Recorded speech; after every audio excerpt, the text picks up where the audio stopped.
अब आपके लिए एक बहुत बड़ी खबर, एक ब्रेकिंग न्यूज हमने शुरू में भी आपको दी थी।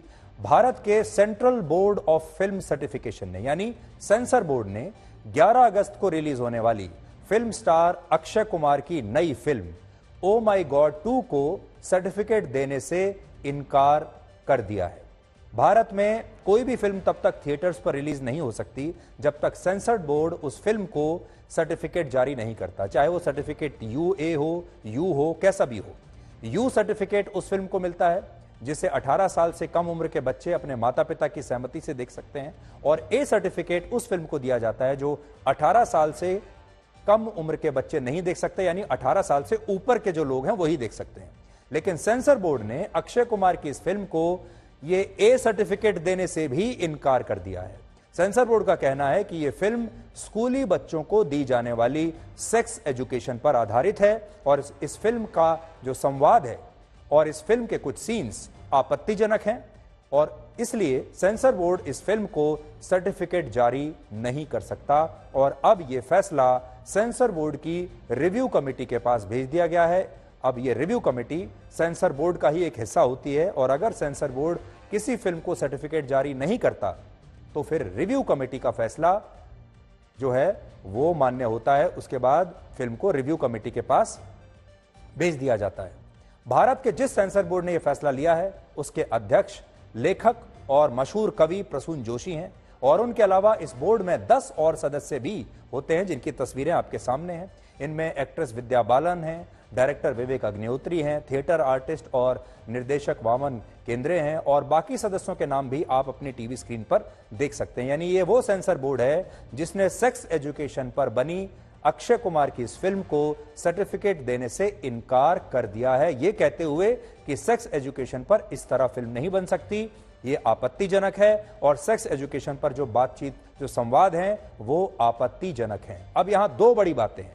पहली बात यह कि ये वही सेंसर बोर्ड है जिसने अभी हाल ही में फिल्म आदि पुरुष के कई आपत्तिजनक संवादों को सही मानते हुए बड़ी आसानी से सर्टिफिकेट दे दिया था। आपको याद होगा आदि पुरुष अभी थोड़े दिन पहले आई थी, लोगों को आदि पुरुष के डायलॉग, संवाद कितने बुरे लगे थे, और लोगों ने खुद अपनी मर्जी से उस फिल्म को रिजेक्ट कर दिया था। लेकिन सेंसर बोर्ड ने उन तमाम आपत्तिजनक संवादों को, जो कि हिंदू देवी देवताओं से, भगवान श्री राम से जुड़े थे, भगवान हनुमान से जुड़े हुए थे, सेंसर बोर्ड ने उस पर कोई आपत्ति जाहिर नहीं की, ना कोई कट लगाया। यह आदि पुरुष की बात कर रहा हूं।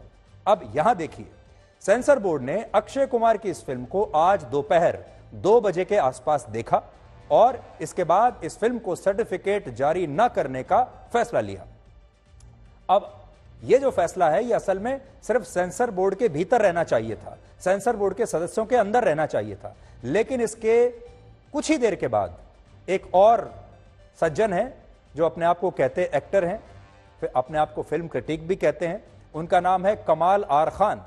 इसके थोड़ी ही देर के बाद कमाल आर खान ट्वीट करके लिखते हैं कि सेंसर बोर्ड ने इस फिल्म को सर्टिफिकेट देने से इनकार कर दिया है। According to my sources, censor board refuse to give certificate to release film Oh My God 2।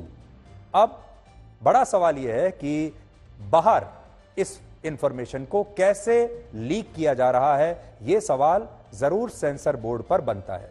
Akshay Kumar की यह फिल्म स्कूली बच्चों को दी जाने वाली सेक्स एजुकेशन पर आधारित है, जिस पर भारत में काफी समय से बहस चल रही है। भारत के स्कूलों में सीधे तौर पर बच्चों को सेक्स एजुकेशन नहीं दी जाती, लेकिन इसे लेकर कुछ खास कोर्स हैं जिनमें नामांकन कराने पर बच्चे अपने माता पिता की सहमति से सेक्स एजुकेशन हासिल कर सकते हैं, लेकिन ऐसे लोगों की संख्या बहुत कम है।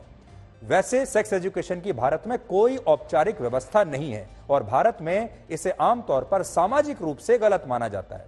लेकिन दुनिया के 100 से ज्यादा लोकतांत्रिक देशों में सेक्स एजुकेशन को स्कूलों में बच्चों के लिए मंजूरी दी जा चुकी है।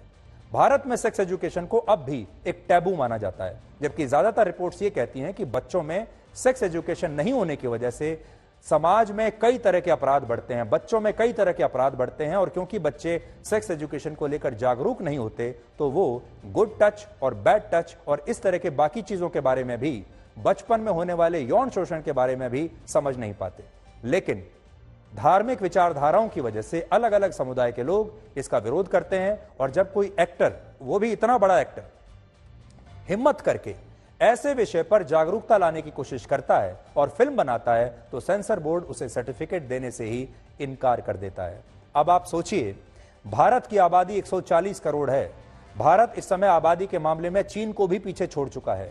भारत वो देश है जिसकी सबसे बड़ी समस्या इसकी आबादी ही है और हम अपनी आबादी को कभी नियंत्रित नहीं कर पाए। इस देश को अगर सेक्स एजुकेशन की जरूरत नहीं है तो फिर किस देश को है? इस देश को सबसे ज्यादा आवश्यकता थी, लेकिन इस देश में भी अब जाकर 75 वर्षों के बाद जब कोई फिल्म बनाने की हिम्मत करता भी है तो सेंसर बोर्ड बीच में आ रहा है और सेंसर बोर्ड ने उस फिल्म को सर्टिफिकेट देने से इनकार कर दिया है। अब जैसे आदि पुरुष जनता की अदालत में चली गई थी, ऐसे ही आज यह विषय भी जनता की अदालत के बीच में जरूर जाएगा और सेंसर बोर्ड से सवाल पूछे जाएंगे।